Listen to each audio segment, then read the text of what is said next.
During my time as a student teacher, there were two things that I wanted to give my students: an appreciation for beauty and personal empowerment.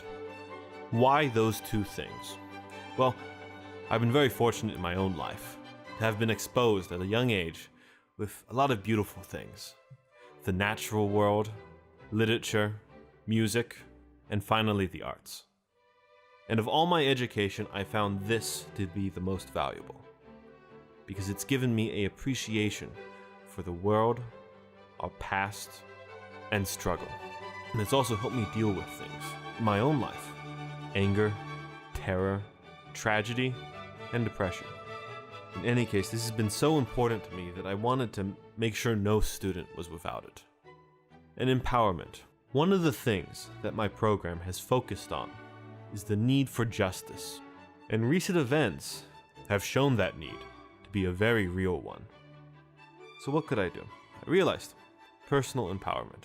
You see, any movement has to start with individuals and rests on the strength of those individuals. Therefore, if you can strengthen the oppressed with the skills and understanding of human psychology, which is needed to advance in this world, well, that might have something there.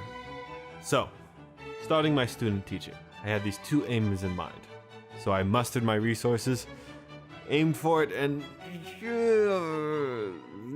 no, not quite. Yeah, I kind of missed. You see, in the past I've engaged students in beauty by connecting to what they already enjoy. Usually video games, animation, comic books, right? Because the transition is a very easy one. These kids, however, were mostly interested in sports. And I am not, let's just say. So I thought to myself, what else could I do? I know music. Everyone likes music, right? So I brought together what I thought was current, I thought was modern. Yeah, and they were unimpressed, let's say the least. Naturally, they already had their own type of music, which I would use, but unfortunately, most of which had too much profanity. Which is not to say that there isn't great beauty in their music, that's not what I mean. But unfortunately, my master teacher didn't see it that way. If I couldn't bring to them an appreciation for beauty, maybe empowerment. So I gathered myself together, I took aim, and boy, was I off on that one. Well, first of all, really, what do I know about empowerment? I mean, I'm only 26, I'm just starting my career. I mean, what would I be if I tried to give advice that I couldn't live out? And this is not to say that the kids didn't have issues they needed to sort out, but the kids that we were teaching were part of a health academy, meaning they were going to go into medicine. And they already felt like they had their lives planned out. Now, I felt that this was perhaps a risky move to plan your life on one career with automation and all. But nonetheless, that was what they had planned, and who am I to object? You see, it was like I was aiming in one direction, and the kids were aiming in another. I didn't know what to do. But then I tried a rhetoric unit. In the rhetoric unit, one of the things we analyzed was something by Steve Jobs, How to Follow Your Passion. The fortunate thing is that the kids, they didn't seem to have a passion. Or it may be they just didn't want to share their passion with me.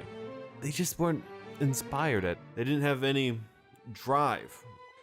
So I asked them, if you could do anything at all, no matter how impossible, how crazy, how absurd, what would you do? The kids at first didn't like this. They struggled against this.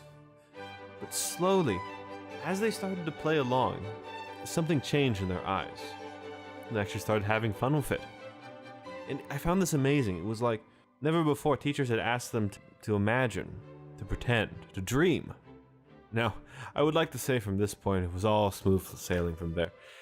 Yeah, I'd like to say that. It wouldn't be true though. I found a leverage point, and next time, a place that I can aim. You see, sometimes kids need to be encouraged to follow their dreams, actually forced to follow their dreams. But when you do, it's something not only empowering, but beautiful.